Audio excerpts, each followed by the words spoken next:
Bless and love, my lords. Welcome to another PunksTalk powered by Red Lion. I'm joined here today by our co-host Dudley and totty.eth, our guest for today. How are you doing, gentlemen? Hi, I'm doing well. Can you guys hear me? Yeah, Yeah, can you? How do you hear me? Everything good? Awesome. Yeah, audio is great. Thank you. Okay, because my phone was mushed against a banana in my backpack, so I Nice. wasn't sure. same. Nice. I think you probably needed to do that so you could understand me. Yeah, I helped your phone like convert to a more ape-friendly language or something. Yes. How are you doing, man? Very nice to meet you. I'm good. I'm good. It's been a great morning. Just recently woke up. I'm in the East Coast of the US, so everyone has day off today. So just had a nice morning with my girlfriend. Made some coffee. The usual. What about you? How is it there? Is it cold? Yeah, actually, we just got a bunch of snow, so it's not very nice. I'm not a huge fan of snow. Hmm. I'm Yeah, originally there's a oh big cold wave going on there, right? yeah, there is. It was actually like starting to snow pretty hard the past couple days, but it actually stuck, which is surprising. I haven't seen as much snow this year. I was kind of hoping we wouldn't see any. Oh no, you got all the snow. Europe has none left. Yeah, very true, very true. So yeah, thanks for joining the show, man. Very exciting to chat with you, and I am ready to hear about your punk story. Let's start from there. How did you get into punks, and how did you acquire your first punk? Yeah, for sure. I'm happy to chat about that. I guess to give it a little bit more context, I'm going to go a little bit before the punk buy and talk about why I got into NFTs in general and then how that leads into the punk buy. So, I had always kind of been into crypto. I knew about it in high school, but my background's like pretty low economic, low class. Like my family was pretty broke, and I'm like not a first generation college student, but like one of the first to go in college, typical college age. So, I didn't have a lot growing up, but I was always kind of pushed to learn and take education really seriously, sort of as a means to, escape a lot of the trajectory that my family had had. So I really put that as a focus when I was in school. It was really helpful too, because when your family's not worth a ton, and your income is really low, you can get a lot of really great needs-based scholarships from good colleges. So I was fortunate enough to be able to apply to a ton of them, and have enough of a network and like past experiences from like summer programs I did to have enough visibility into how college works, even though I didn't have that own background from my own personal family history and stuff. So went into college. And when I was in college, I still didn't really have any money, right? I also didn't really, like to ask my family for much. So I kind of just wing it and like rely on a lot of the scholarship money that I had had, both from like needs-based stuff from my school and just other things I had applied for to try to make it through everything. So I was always running on like 1,000, 1,500 in my account at most for like most of just the year. And would use that to like live off of stuff along with the scholarship money. And then sophomore year, I went to MIT. They did this program thing where they kind of gave every student who signed up like I think it was $100 in Bitcoin, which at the time I think this was like 2013 or 2012 or so. At the time it was like zero point 0.6 or zero point 0.7 Bitcoin. So some people held it, and that's actually a pretty penny now. I mean, it'll be a lot prettier in the future probably. But I used it on stuff. I won't really go into detail on what, but I didn't really hold it around. But I knew about Bitcoin. That was like a really good push into owning more of it because I had, Was it drugs? was it drugs? That's what everyone's always going to ask. Was it drugs? I cannot confirm or deny, but I did have a good time with what I spent it on. I gambled it on poker, my first Bitcoin. Oh, wow, really? It is what it Yeah, I is. heard a lot about that too, that like poker was like a big entry point for Bitcoin because it was like one of the only trustless ways to sort of send funds. Yeah, it was. I bought it and then I spent some of it. I lost some of it trading, and then I had like 0. 5, something like that left, and I'm like, fuck it, I will gamble it. Hell yeah. That's what's up. That's a true DGen move right there. I mean, that inspires how we're all in the space now, you know? So thank you for your service. Thank you for the tuition to the School of Hard Knocks, my friend. But Yeah, well, one thing brings to the next, though, of right? course, It's a nice way to get into degeneracy, I guess. very true, very true. And to continue from that point too, so one thing leads to the next. So, you know, I had that Bitcoin experience. I go and I do a Facebook internship, and I actually get my first taste of like having an actual income. Because you know, tech internships back in that day were paying like crazy too. I'm sure they were still paying crazy now up until like the pandemic. Um, but I finally had a taste of like some income to spend, so I started gambling in the shitcoin market. It's probably not the greatest idea, but you know, like we just said, tuition, School of Hard Knocks. Was that around 2016, 2017 when the shitcoin market first popped? Correct. Yeah, actually. So I was like riding a lot of that bull market, especially in the summer, like summer 2017. I was trading a shitload. I had turned, I think, my account from like 10K to like 100K. But I mean, it's not that impressive, right? It was just a lot of like holding bullshit, and everything was pumping back in that cycle. So it was, you know, it was just what it was. But my problem always. It is very impressive, man. Don't underplay it. It's very I impressive. It appreciate that, is. man. It's very I impressive. appreciate that. Yeah. I've always been like very computer centric and like into tech and the internet and stuff. So I think it was really easy for me to like research a lot of this stuff. And I had lots of friends into crypto too. You know, a lot of my friends at MIT were into this stuff, nerds just like I was. So it was a good time. But of course, the curse of diamond hands. You know, the market turns around. I had already had a full-time job at this point too when the market turned around, so I wasn't super worried. But I diamond handed everything, even a bunch of the shittiest shit coins that I had, right? Like I had luckily converted some stuff to ETH and Bitcoin beforehand, but not like everything. So, you know, I got discouraged. It was like my first real bear market. Um, 2018 rolls through. I'm just kind of working at Facebook, working on the Maps team, working on some like Android shit, and you know, having a good time learning about tech more. 2019 rolls back around, and then Bitcoin kind of comes into my mind again. I don't really know how or why. I think I probably saw some YouTube video that made me think about it again. Um, Maybe even some cringe video, like some like pomp video or something that like, God, I can't believe that's what I saw. But you know, thank God I did see it at the time, at least to inspire, you know, going back and revisiting crypto. And at this point, you know, like I had mentioned with everything else, like I didn't really have debt because of all the fin aid I got in college and scholarships and stuff. And even though I had been broke for most of college, like at this point, because I had no debt, I was just kind of saving money, even though I was living in a really expensive place. Um, so I had a bunch of extra income, and I figured, you know, well, my edge has always been in crypto. I understand a lot more about this space, and I have a lot more conviction about where specific things are going in the space. Um, so, you know, why would I not just bet more here, more heavily here? No one's really talking about it, and like I feel like that's just kind of in general how tech cycles work, right? There's a lot of hate in the beginning, and then people kind of it dies down when shit hits the fan, and then there's a long accumulation period, and then you just kind of wait until the next cycle kicks back in. And I kind of felt that with crypto, like so many people were shitting on it in 2018, and then where was everyone in 2019, right? I think that's a little different now as an aside. Like I think now crypto's so ingrained in like what we talk about in society and in news that it's going to be talked about a lot more throughout the bear, especially with things like Sam, right? Like it's just a lot more in like the public's eye. But in 2018, you know, it wasn't. Only like nerds really still at that point knew about crypto. Um, yeah, feel free to ask. Well, it's a $1 trillion established industry right now, Of right? course, yeah. Yeah, it's too big to like ignore at this point, you know? And back then it was like everything really was a scam except for like Bitcoin and maybe Ethereum, right? It hadn't even really like it had a huge ICO and stuff, but or the public sale, but like that was it. Like it didn't have any of the track record it does now.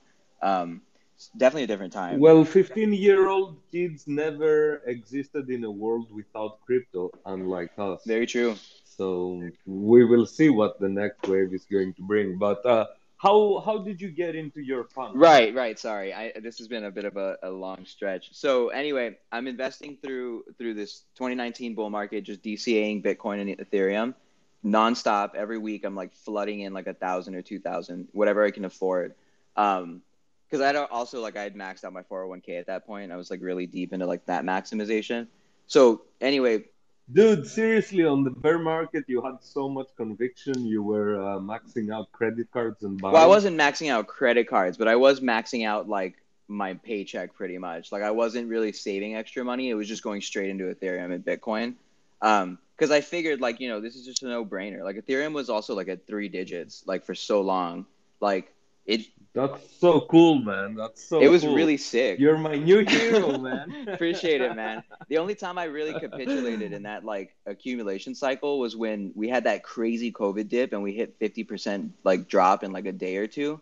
I was like, yo, I remember telling my girlfriend at the time, I was like, shit's over. Like, it's done. Like, I'm freaking out. And she was like, it's gonna be fine. And then I like went and panic sold like most of my Bitcoin. But then the next day I slapped myself and I was like, what are you doing? And I just rebought it back, which was such a good idea because I still bought it before a lot of it bounced back and I was able to ride the wave back up. So yeah, it was Wow. a really good That's conviction play. very ballsy. Well done, Thank well you. Thank you. I'm done. hoping to get back to that now. Anyway, as I continue, so in 2020, 2020 rolls through, the end of 2020 comes by, and I hit like a personal milestone for my net worth. I'd been wanting to like hit like 1 million just to have 7 figures to my name. So I hit that, and I was like, wow, this is really cool. Like I'm really proud of myself. I did this like pretty early, and I did it with a lot of conviction. And also, like, I'm still pretty leveraged in the sense of like most of my shit's in crypto, which is not always ideal, but it's like early. It's really early in the bull cycle, so I'm not super worried. So I was like, at this point, like last time, it was a bunch of altcoins, a bunch of garbage that you would just buy a little bit of and it would moon. I was like, what sort of thing could do that now? Like, what is like bubbling under that like people haven't really considered?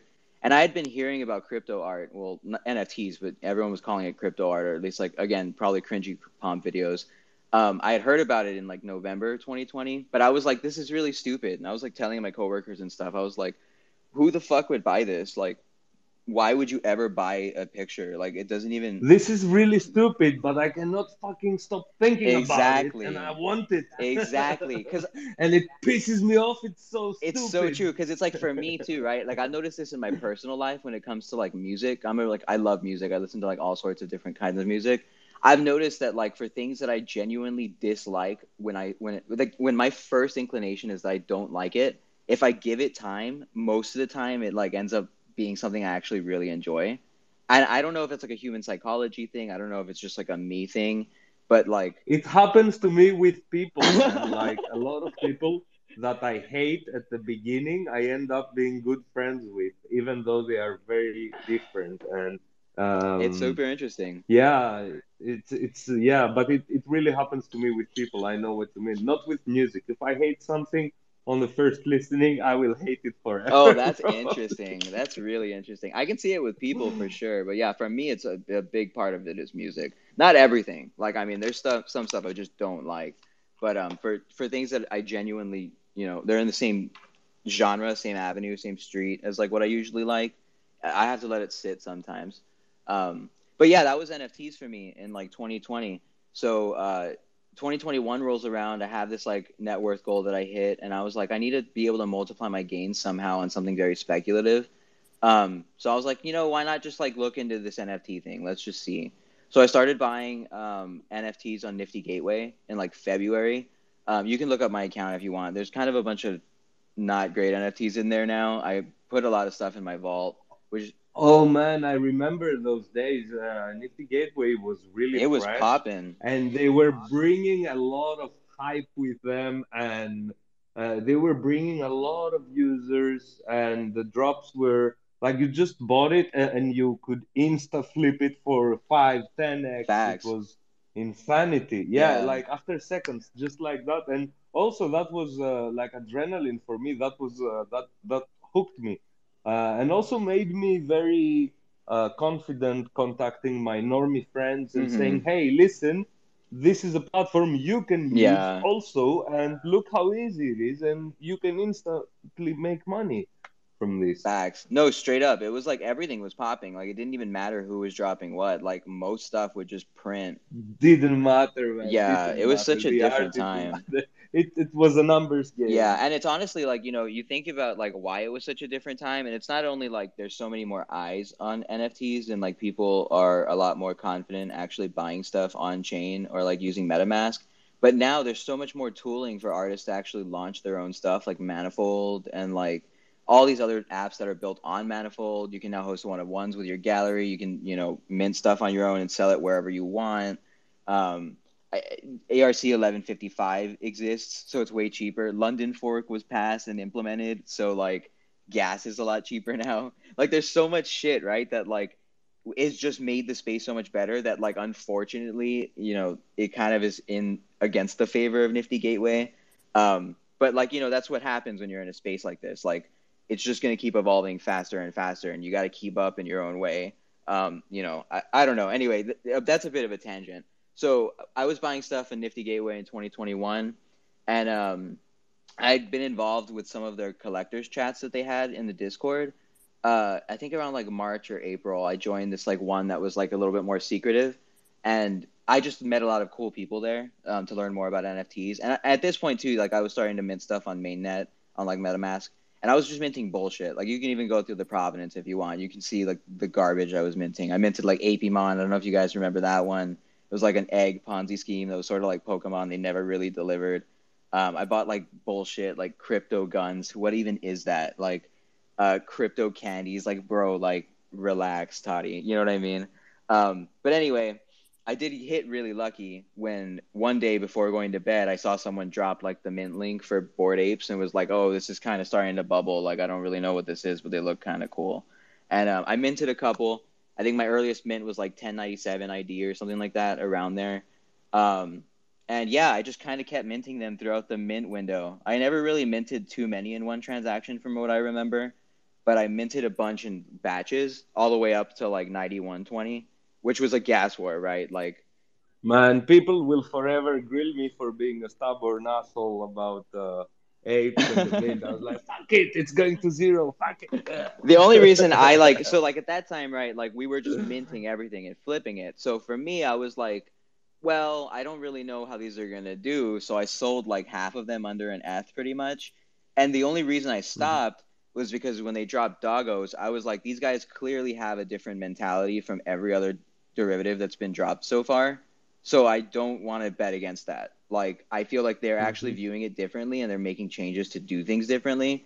And I want to see where this goes. So I pretty much stopped selling bayc after they dropped doggos. Because I was just like, they have heart. Like I can tell that they know they have a vision. Let's just see where it goes. So I diamond handed most of these apes. It was like 13, I think, all the way to other side. I sold one by accident because I didn't delist it while I was taking a nap.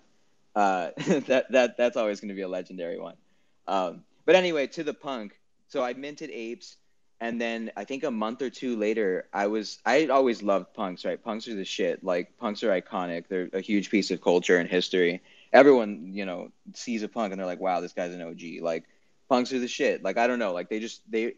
I think when I think about art too, and this is we can talk more about this once we stop talking about the punk story, which is taking a long time because I ramble a lot.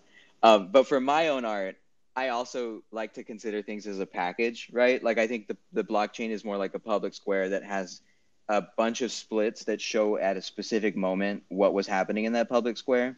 So I try to treat my art as like a sequence of performances that will outlast the visual itself and outlast the moment itself, the performance, for a record that exists permanently, where like the art itself is sort of like a reminder of your engagement in that performance or like a relic that performance happened. So kind of like a new wave of how you can actually have these performances uncurl. So where was I going with this? Holy shit. Oh, right, punks. Don't worry. Punks. So Yes. punks Okay. themselves, all of the provenance, all of the history, right? I think that's baked into the image of a punk. Like you see a punk and it's like, oh, that's a really cool like NFT, but like you value the punk because of what the token means, right? That's kind of like a primitive of like the intentional I'm doing performances thing. But I think that's what makes punk so special. They're just such a relic of some new idea that has so much meaning behind it. And that was your introduction into generative art, right? A little bit, yeah. I mean, well, I had been minting, apes, and some of these other rugs that I minted before were kind of generative in a sense. But yeah, I'd Mm-hmm. always like, seen punks and thought these were really cool, but they're kind of expensive. And there was another punk just like mine that I was considering buying in May. It's the same traits, just a lighter skin tone, and it went for like 14.69 or something. And I had it like on my eye for a couple days. So when it got sniped, I was just like, oh man, like that was the punk I wanted. You know what I mean? Like I really like those traits together. I love the frown, and like I just What was your entry price in Punk? so yeah, so I waited to see if anyone would relist, and someone listed this one at like 25, I think 25.69 or something like that, 24.69. So it was like 60K, 65K. I only really bought it because Very I nice. came home super drunk one day. I like went to one of my favorite restaurants. During the day, I was just having a good time, super happy about apes and everything. And then I came home blasted, and I was like, you know what? Fuck it. I really want this punk. I'm just gonna buy it. It's pretty much what I want, and it's about to fly away. Like, let me just buy it. So I bought it. Thought I was a moron for a bit, and then it ended up being a really good buy, right? Like the punk top was insane. I didn't sell. I don't really want to sell this punk, and I mean I'm still up in terms of fiat and even Ethereum, right? So it's like I don't know. For me, it's not really so much about the money. It's about the symbol. Like I don't really want to sell this punk, even though it's kind of like a floor punk objectively, because it's just like mine. I don't know, like you know what I mean? It's your ID now, yes. Right. Like, and I feel like that about one or two of my apes too, right? Like the pink ape that I have, I use that on everything, and I used that before I used the punk. A large part of why I still have the punk on Twitter right now is because I don't really want to pay Elon for blue, and I don't want to lose the hexagon. But also, I think the punk is uh, just a flag that you're an OG kind of in a sense, right? Like, did your programming background on MIT bring you to generative art, or the art brought you more into coding? I would say the former. I definitely have always wanted to be more artsy, but I think with some of the background I gave into that really long-winded punk story about my beginnings, I was always sort of pushed to like achieve more financial dreams because it was just like my background was so limited, and a lot of people in my family history didn't really have those opportunities. So it was a lot more like, oh, you should really focus on your career. You should focus on like doing more, right? Where you can. Like they wouldn't tell me like being an artist sucks and you shouldn't do it, but they would always be like, well, you can be an artist, but like you have to understand there's going to be a couple things that are going to be a little harder for you to deal with if you do that. You know what I mean? Like it's going to be a tougher life. And you might struggle a little bit more. So that was always kind of frowned against, I guess, but it was always in my head. Like I've been drumming for like 16 or 17 years now. I love music, right? I really like art in museums. Like I would always just go to them on my own and like look up art on my own. But I always felt like I just couldn't do it. It was kind of this like imposter syndrome thing. So coding really did help me with that. Like seeing generative art, Fidenza, seeing like art blocks come up, even silly shit like loot, right? Like I launched this like fork called SV Loot that is now long dead, but I've been kind of sitting on because it was launched on like the old ERC 721 implementation. So burning is like shitty. But I think Manifold now does provide a lot of opportunities to undo those things. So we'll see what's in the works for stuff like that. But yeah, I would say coding really did inform a lot of why I'm in the space now. I think it was a really good entry point for me to get my feet wet without feeling like I was a total noob. And feel good publishing stuff, right? Because like I make music too. Like some of my NFTs also have music incorporated, and it's always original music that I make from scratch. Um, and that was also like an entry point for me, but I didn't really feel as confident showing music off, right? So I think in a sense coding really was the open door for me in terms of really flourishing as an artist. I mean, it's really only been a month since I did this chat GPT collection and like 2 months since my Genesis like gen art thing, but I feel so much more invigorated now about it. Yeah, I wanted to ask you about this ChatGPT 3 collection. Can you describe it a little bit to us? Yeah, for sure. So I made so ChatGPT. It's like a chatbot version of GPT-3. It was launched by OpenAI on November 30th and made public for like public beta usage.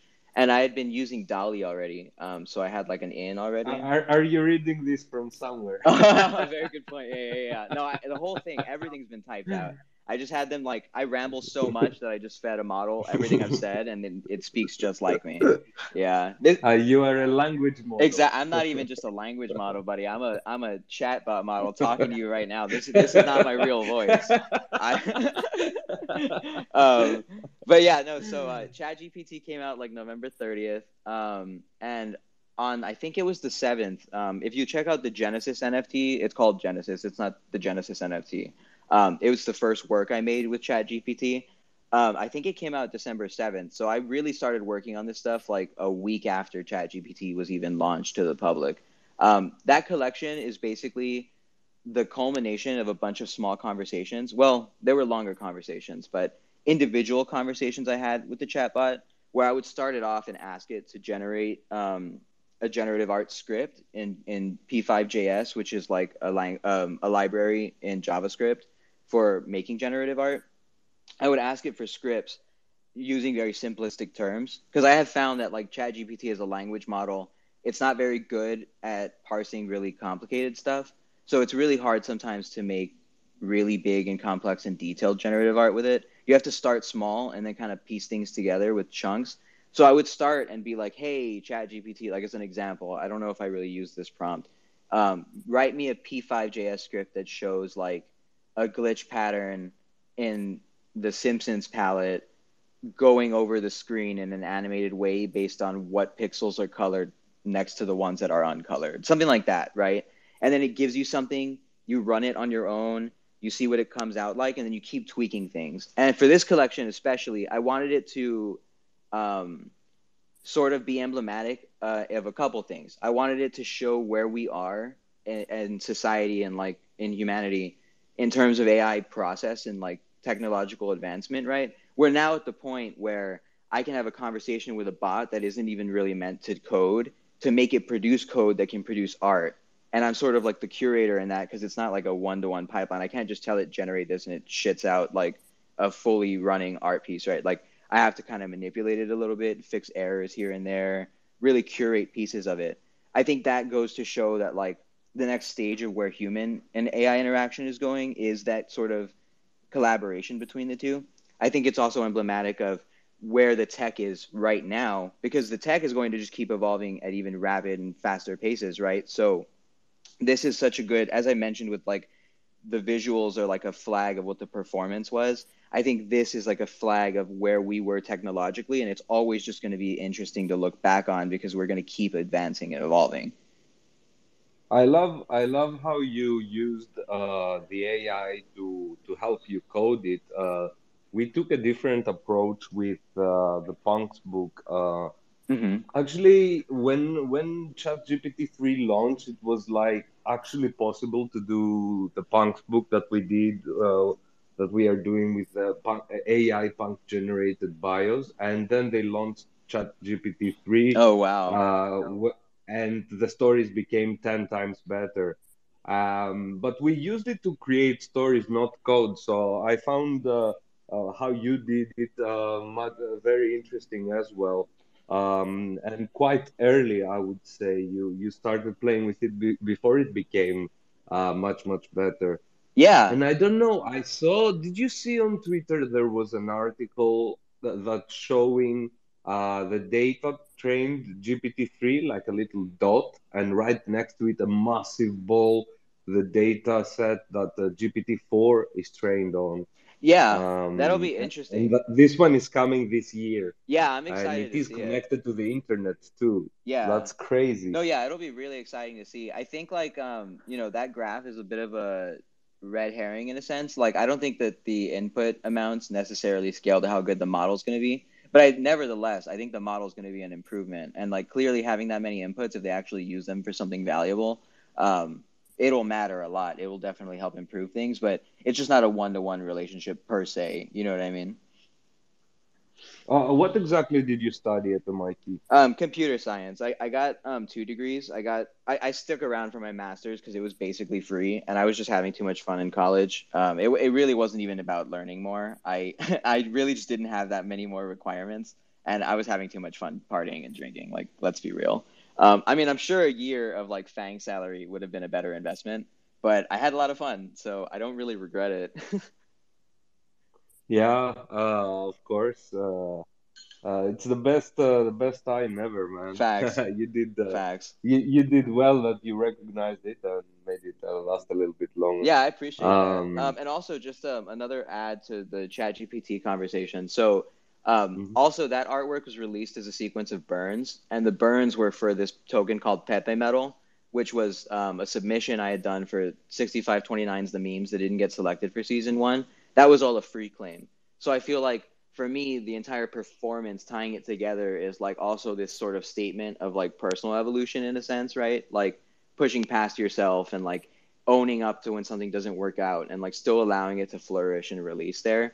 I really wanted that to also sort of be a message with the performance, almost like a personal one.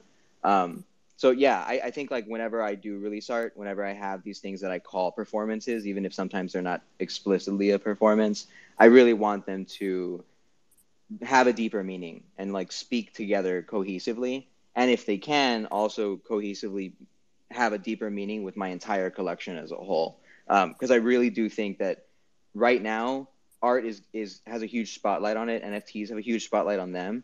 But I think in the future we're going to look back at people who really took these performances and these actions and all of this provenance seriously and appreciate that for what it is, just like how we appreciated old performance art that we don't necessarily have perfect videos of or perfect pictures of or like statements of. You know what I mean? Like this is the ultimate avenue for performance art in some senses.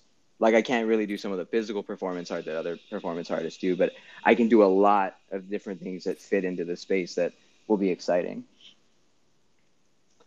How would you describe your art and your process to someone who just gets the first glimpse of it?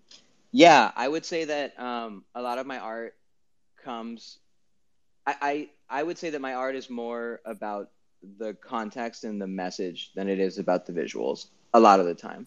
Like I think it's not very obvious because I try not to share too much about like what I think about my vision because I want people to also form their own interpretations and messages. You know what I mean? But but I always am willing to tell people these things when they talk to me, and I think a space is also sort of where it's cool to talk about this because you know people who are really interested will find it and hear it. Yeah, I view it as a cohesive thing. I sit on a lot of artwork that I make sometimes for months because I don't necessarily. So I have a lot of imposter syndrome. Let's be real. Like this is true in tech too, and in like finance. Like I always doubt myself, and I think you know everyone kind of does that to some level. But I really have it bad, and I think like it's cool for me to talk about that and be open about it because I think it's important for people to know that even if you know maybe you don't like my art, maybe you do like my art, but if you do, hearing that I think may help you a little bit if you're struggling with the same thing because you know I do it too. You know that's cool. Like it's fine, it's fine. Everyone has mental problems and anguish and struggles. Like you got to push through them, but everyone does it at their own pace. So at a glimpse, I would tell people, you know, think broadly about the message of what each individual piece is trying to say. Sometimes it might be a tech forward message. Sometimes it might be a message about a memory phenomenon or like some sort of emotional phenomenon that you feel. It might have a broader message in terms of what was burned. The performance I'm running right now with my one of one holders and some of my open edition holders is called Loss.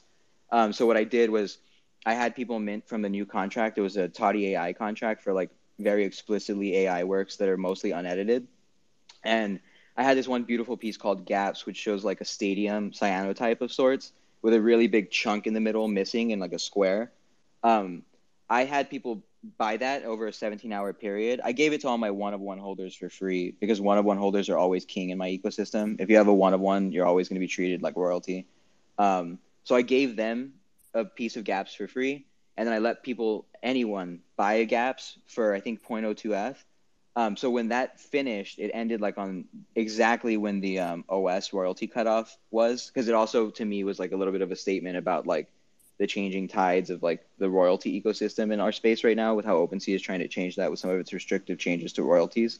Um, Once that ended, I really showed the concept of loss by giving half of the people who minted it the second piece called Creeper, which shows like a morphing face, like a bunch of morphing evil faces, sort of like looping with a noise overlay.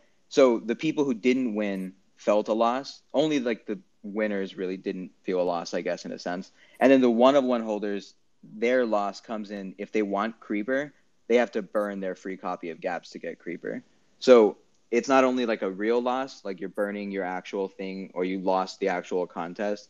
It's also the Hmm. art itself is all tied to this concept of loss because like for me, the message is about memory loss. It's about losing your feeling and your like gut senses about things. Your favorite memories start to morph the more you think about them. Your least favorite memories start to morph and become scarier the more that you avoid them, right? And That's really interesting, and also the mechanics that you follow. But we will get back into it. I want to go back to what you said about imposter for syndrome, sure, and that you're. I find it very interesting to mention it as the message around your art, and I think many artists are struggling with it. Not many of them do realize that they have it or it bothers them. How would you describe what sort of insight can you give us? yeah. I think it's really easy. I think in my personal life, I found that a lot of feelings kind of compound on themselves. So it's really easy to like blame bigger feelings on other things that aren't necessarily the root cause, right? I think like for me, it's really easy to pinpoint. A lot of my imposter syndrome comes from like a lot of how I was raised, a lot of how I like talk to myself, a lot of like how I think about things that I do on my own. Um, and that's not all necessarily true, right?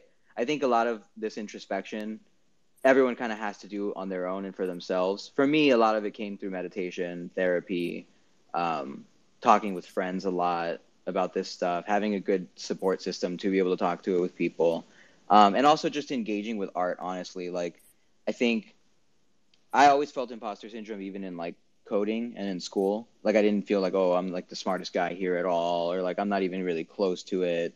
I came from this poor background. Like I'm at MIT. Now I'm at Facebook, and I was like just the same poor kid that grew up. You know what I mean? Like not having much and like in like a really bad area. Like it always kind of weighs on you. And I think it's important to like, and it's not easy, but it's important to sort of make yourself fight that urge with action. Like I think for me it's like, you know that whole saying of like brave people are just as scared but they like push themselves to go through it. I think it's like part Keeps you grounded as well, though. exactly. Yeah. Yeah, it does keep you grounded because you do need a little bit of that. I think, you know, that's that's what makes like emotions in life beautiful, right? Like you need a little bit of everything. You can't really, you know, neglect some stuff because it just accumulates in the background and gets up on you. You know what I mean? Like even the ugly things in life, like you have to kind of engage and indulge in them sometimes because that's what makes you human. Like the human experience is not all rainbows and sunshine, you know. There's a lot of dark parts to it, which I think also informs a lot of my art. That's why so much of my art has these dark like themes. And that takes me to the next point about what you said about memories degrading. And Hmm. I find that very interesting because when you think fondly about something, you forgot all the negative parts, you know, and Yeah, a negative memory kind of like fades away and gets forgotten and never recalled again. So it's very, very interesting that that point about memory entropy, if you may, and how it works, the selective process of which memories you keep and why, and how they degrade and yeah. why. I think that's even a good way to put it. Memory entropy. I love that phrasing because I mean that is how I see it. It's not even like it's true chaos. Like for me, it's I can even my finest memories, right? I think this is what gaps represents to me. Even my best memories, if I focus too much on specific parts of them, the other parts fade away. The other good parts fade away sometimes too, right? But even the bad parts fade away.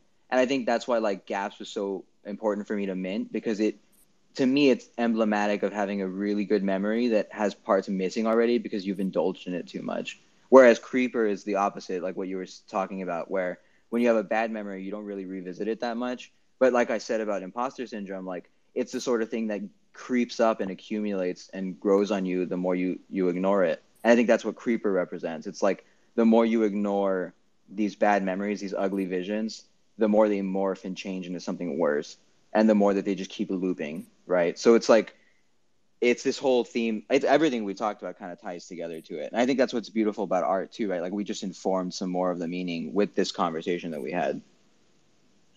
Do you also collect art, right? Yeah, I do. Right lately I've been my biggest art collections are probably my Alpha Centauri Kid collection and my underscore XO collection right now. But I collect tons of art. I have art from Feiwo, from Sarah Zucker. I have a Grant Yoon piece. I have his decal. A couple low tier X copies. Um, Lesco. Yeah, lots of different stuff. Very, very impressive collection as well. And kudos. We don't trust artists that never collect. Of course, yeah. And like I started as a collector really, and like I think a lot of people are like almost ashamed to admit that sometimes, but like I don't really mind. Like especially my story that I told, like a lot of me not getting an art was just that I was afraid. You know what I mean? I don't think that starting as From your story, we understand you are a man of conviction. You had a good conviction on the bear market and it paid yeah. off, and then a good conviction about art and punks and apes. So, yeah, it's well deserved. But what is your thesis? How do you choose the art that you buy? And is it all where do all your buys come from? Are they some of them are investment, I guess some of them are support. So how do you approach your whole social economical buying?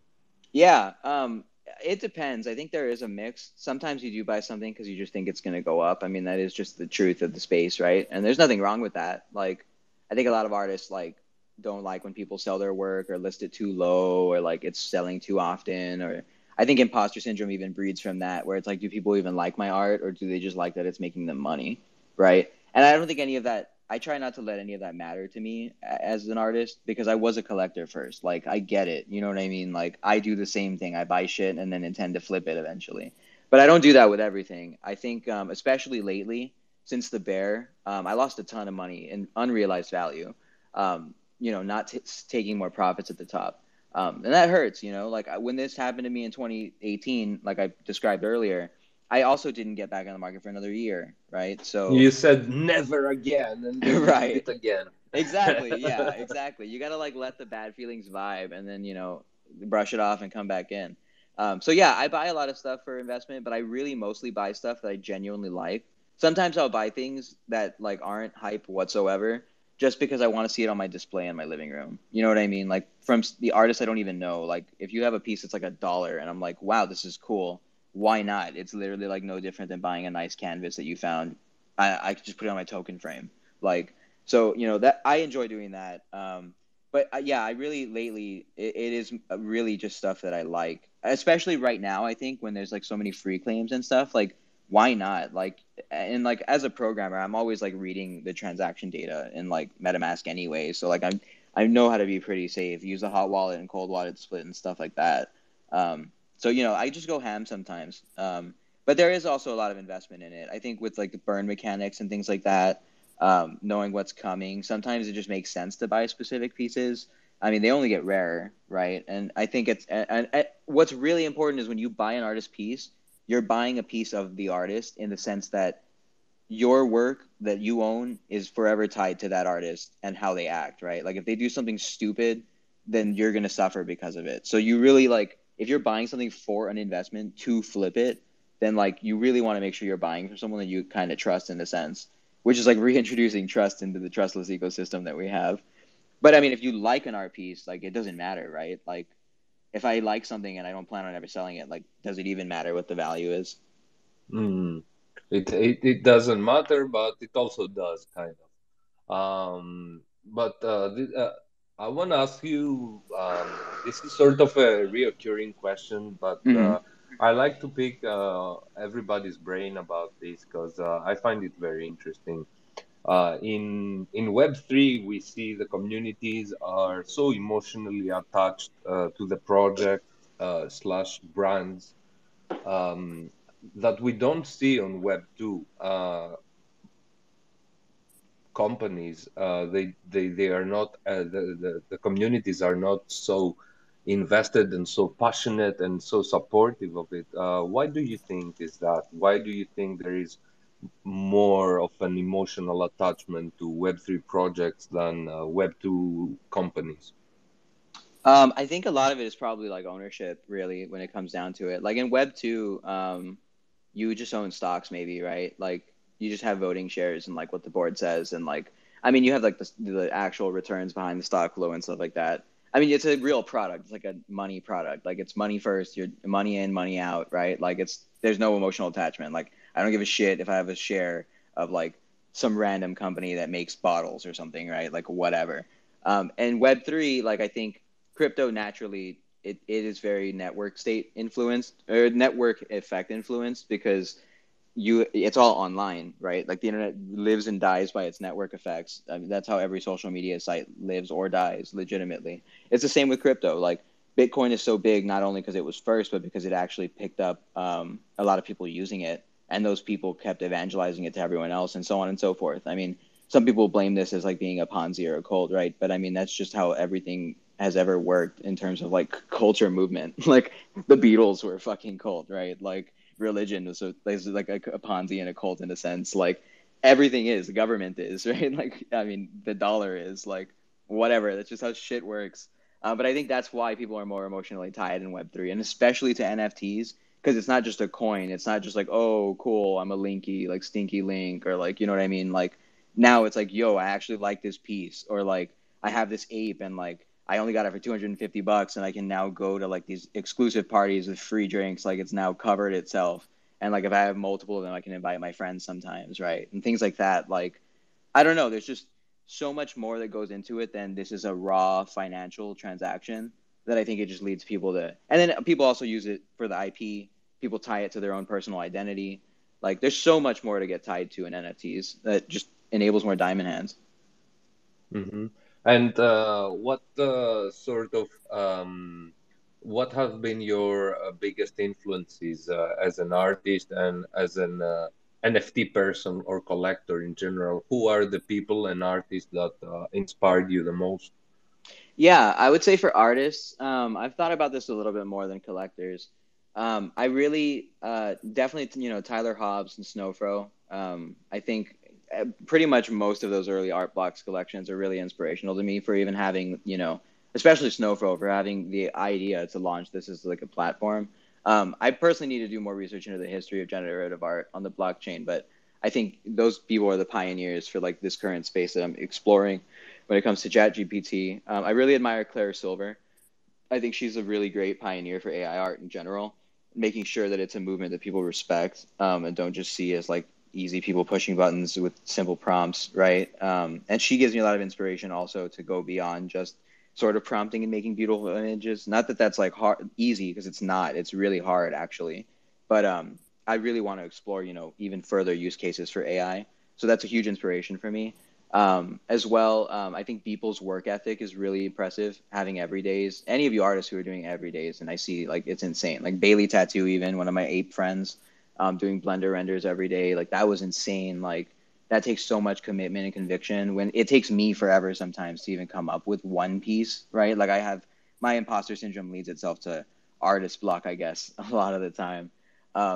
Which comes down to just doing shit. Like I mentioned, like you just got to make stuff, and I think that's why people and other people who do every days are really inspirational to me. I think Alpha Centauri Kid, super inspirational, really leading the charge in terms of like making sure that these performances have provenance and are actually happening, and that there's a deeper engagement with your audience for some of these pieces. I think that's really, really important. That's for sure, I would say Axe one of my biggest inspirations in terms of that. I think performance art's the wave. That's what you got to focus on because it means something. It's not just the visuals, it's the context, and that's kind of what art's always been about, right? And then to continue with that, I think a lot of performance artists have always been my inspiration too. I think the IKB NFT project by Mitchell Chan and the original project that it was inspired by are vastly, hugely inspirational to me for the same Oh reasons. yeah, absolutely. Yeah.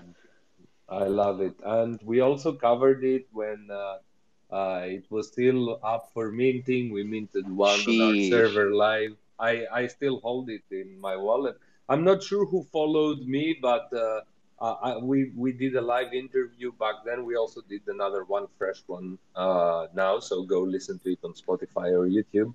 Wow. Yeah, I'll With check it out. I'll one. definitely check it out. That sounds But awesome. yeah, it was. I think it was back in series four, and it would go up until series 10. And I minted my IKB for 1.6 on. Wow.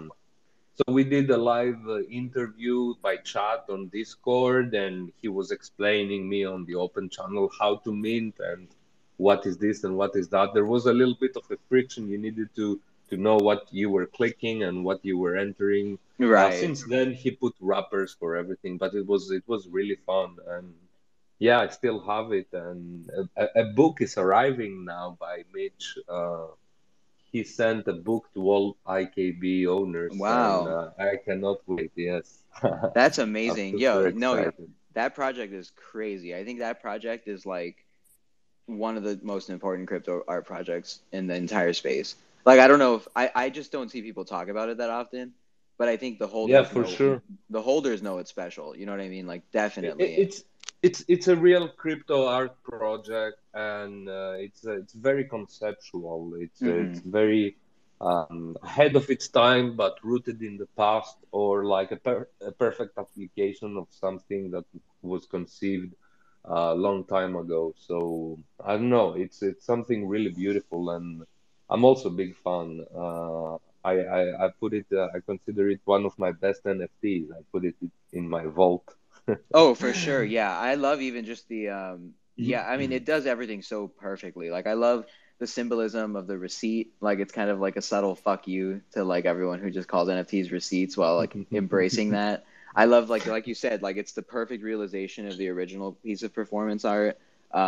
It's just it's such a special like it's just it's what I want to make a piece of the DNA of my own work, right? Like that is the raw expression of performance art on the blockchain. Like it just doesn't get much better than that. Like truly a beautiful piece collection. From everything we chat about, what is an experience that you learn from your career or your development as a human that Hmm. you think it's invaluable and you would like to share with everybody?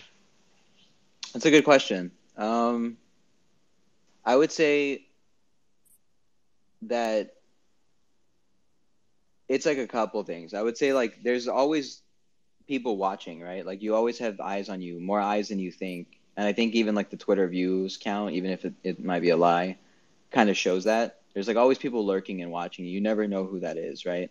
So you kind of always want to put your best foot forward. But I think part of that is that you need to eliminate a lot of the assumptions that drive you to do things that are suboptimal, right? And I think when I say that, I mean like there's a lot of things that you grow up thinking that people will believe about you because of your own assumptions, right? Like let's say like oh, don't ask stupid questions because it makes you look stupid. Like I really disagree with that. Like I think that people admire someone who's willing to look a little bit dumb sometimes, right? Like that's what every leader has done. That's what every artist has done. That's what every like innovative musician has done. Like they look stupid at first. People make fun of them sometimes. Like I made fun of NFTs, right? People were making fun of the internet. Like if you really want to do shit genuinely, you can't be afraid to express yourself and you can't be afraid of what other people are going to say. You just got to like do it yourself. You know what I mean? And it takes action. I think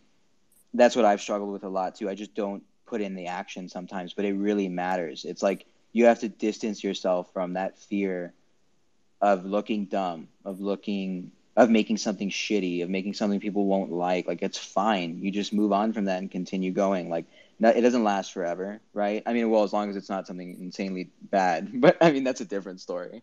But I think in my career that was really important. It was like ask questions. Don't be afraid. Like you never know who else has that question, and it doesn't make you look stupid. Like you might even make someone like jiggle something in their brain that makes them solve the problem a different way. So like just don't be I love afraid. that.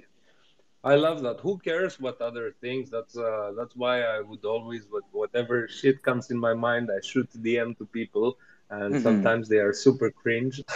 Yeah. But who cares, man? Like in the end Yeah. of the day, who fucking cares? Exactly. And And it's like no one ever has all the context, right? Like let's say even mhm, for my art, right? Like it's totally cool if you don't like my art. And it's totally cool if sometimes I make something and you're like, that sucks, Toddy. Like it's fine. Like that's not what everyone's gonna think. And like if I minted it, it's because I think it's fire. You know what I mean? Or I think it matters for the context of the entire piece. Maybe you're not really thinking of the whole collection, or maybe you just don't like it. Maybe you don't really care about generative art. Maybe you don't care about AI. That's fine. You know what I mean? Like I'm not here to make shit to make mm, money. I'm not here to make shit so that I can be like all famous and everyone wants a piece of me. Like I'm here to make art that speaks to me and helps me grow as a human. And I think that's what makes art so special and different from what I did when I was a programmer. Like there is so much more I can learn about myself way quicker in art than I ever did in programming. Not to discredit them, they're different things and they have different things you can learn from them.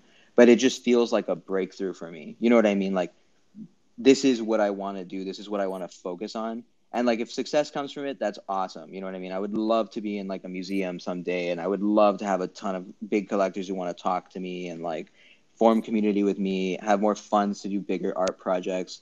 But like that'll come. Like I'm not here to rush any of that shit because I want to be on this wallet minting stuff 30 years from now. And I want people to be yeah. like, wow, this early toddy shit might not have been amazing, but it's so historical. It has so much context behind it. It means something. It's a moment of that time. I want a piece of that. You know what I mean? Like I want my art to Mm. outlast me. So that's kind of what keeps driving me through it. Oh yeah, for sure.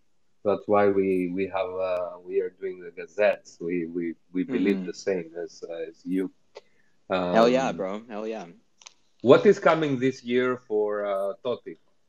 Yeah. What drops are you planning, and uh, how do you how do you see the year playing out as in terms of like NFTs? Yeah, for sure. Great question. So for me personally, I don't really like to make very long roadmaps because I think they just tend to disappoint people. And I don't ever really want to do that to collectors. Like you're on this trip with me, and I hope that you understand that like I'm the only driver, really. Like you can convince me with some stuff, with especially when we talk. You know, maybe you'll jiggle something in my brain that makes me think of something differently, which has happened. Like people have said something to me that made me rethink something, and now changes what I'm going to do in the future. But I like to go sort of slowly. So what I will say is for right now, I do have a set of three pieces I'm working on that should come out sometime this week or next week. I'll be more vocal about it on Twitter. I also have a Discord server ready because I was really busy this week. I set up a Twitter sales bot. I set up a Dune dashboard that has summaries of all my performances and all of the market data you guys love to see with links and stuff like that. And I also have this Discord server that's currently private. I haven't invited anyone, but I'll be inviting all my collectors and the public too. I hope you have fun there too. I did a little fun little setup thing that also kind of speaks to some of the themes that I do. But I will have a three-piece dropping sometime next week or this week or next week. One's going to be a one of one, so that'll be really awesome. Keep your eyes for that. There'll be a bidders edition tied to it. So you know, you bid, you get a free airdrop at the end. And then I have an innovative open edition mechanic that you'll want to pay attention to. It's going to be pretty short, but it's going to be gated to the one of one in a way. So just keep an eye out for that. I'll announce more about that soon. I also am working on a new Chat GPT piece. I'm on the fence of when I want to release it or what I want to do with it. I might not even release it or just sit on it for a while, like I'd love to do. But I was also kind of thinking it would be really cool to do like a Pepe metal burn again because there are still a lot of Pepe metals. A lot of people have them. Um, but what I would do, of course, if I do a Pepe metal burn for everyone who has a piece listening out there, Is the burn mechanic, right? right. But if you do have a full set already of Chat GPT, and if you have a one-on-one from me, you'll be getting the burn piece for free probably. I need to figure it out because you can't just airdrop burn pieces. So we'll see what we can do there. But I would prefer if you guys didn't have to burn your Pepe metals if it's your last one. So I'm thinking about that. And then I'm always just working on different shit. You know what I mean? So sometimes one day I might just be really baked and like working on this random art concept, and then something amazing comes out, right? Like I have one thing that I randomly shot from a video that I posted on Twitter recently that I edited, and it looks really cool. I might drop that as a special surprise. So we'll see what's up. But yeah, for the rest of the year, I really don't know. Like I just want to keep making shit, coming up with these performances as I see them unfold in front of me. I have a huge folder of ideas. I need to learn more Blender. I'm trying to get better at Blender so I can do more 3D pieces. but getting better at Photoshop. I want to do some collabs with some artists that I'm really friends with and fans of. More on the looks for that. And then as far as NFTs go for the year, I legitimately have no idea. Like outside of my art, like this is a weird year. Like last year, we lost so much because of FTX. We like shit hit the fan. And this year, like I really don't even know how things are gonna go in terms of like, will they announce a recession? Is this a bull trap? Like I legitimately have no idea. So as far as NFTs go, like I'm not really selling much. I might take some ETH profit. I might take some NFT profit, but I'm kind of at the stage where like I kind of am cool with holding everything I have. I might be a little too heavy on apes. Um, but I mean, other than that, I think I'm pretty happy with my holdings. I think a lot of the shit's going to be worth more in a couple years. Like, it's only going to continue to age well because I mostly hold stuff I think that is run by dope people. So we'll see. We'll see what happens. But yeah. Fantastic. I'm excited, man, and for the GPT-3 pieces that maybe they will become GPT-4 pieces by the time you release it. True. Who knows? Who Yeah, knows? and I'm But excited for I'm that too. excited for this. Yeah. Yeah, like we'll see how much better the code stuff gets when ChatGPT 2 or whatever comes out based on 4. Maybe I'll be able to do even more complicated gen art. Maybe you guys can even do it more easily too. You know what I mean? Right now, you have to have some coding knowledge, but who knows? Maybe it won't even have bugs in the future, and then like generative art floodgates are open. Yeah. It's a game changer from the language model to Chat GPT-3 that you openly talk was a game changer. But Yeah. it will GPT-4. I'm super excited, and we will create really cool stuff with it. I mean, Punk's book is just the first of many. It's just a Hmm. blueprint of what is possible to happen. Um, Thank you so much for coming in and chatting with us today. I would like, it was an absolute pleasure to get to know you and meet you and hear about your stories and experiences. And I would like to invite you back on the show later on this year when we find a good time again to hear what's up with you and check you on a different time of your life. Hell yeah, bro. Let's do it. You're an awesome host. This was a great time. Thank you for wrangling me in because I know I ramble a ton. So I'm really appreciate the direction on the conversation. I'm happy to be on again. Oh no, it was an absolute pleasure. You didn't ramble at all. I thoroughly enjoyed the conversation. Appreciate it, man. So for everyone listening, the Gazette is dropping in about 2 hours. Dudley is in his sweatshop and We're designing as fast speaking. as he can. What, Dudley? Yeah, I'm working on it as we speaking, rushing Yes, yes. as there's a lot of animation and explosions and everything. So yeah, Oh, but it's going to be so cool. it's gonna be cool one. Totally. Was a great one, guys. Enjoyed it. Thank you, friend. Yeah, thank you. All right. So tomorrow we have another interview with Luca Nets at 2 p.m. Eastern time. So I will see you there. Thanks everyone for joining. It's so amazing to see so many people listening to us. We really appreciate it. See you all again tomorrow. Have a great evening. Bye bye. Thanks, everyone. Take care.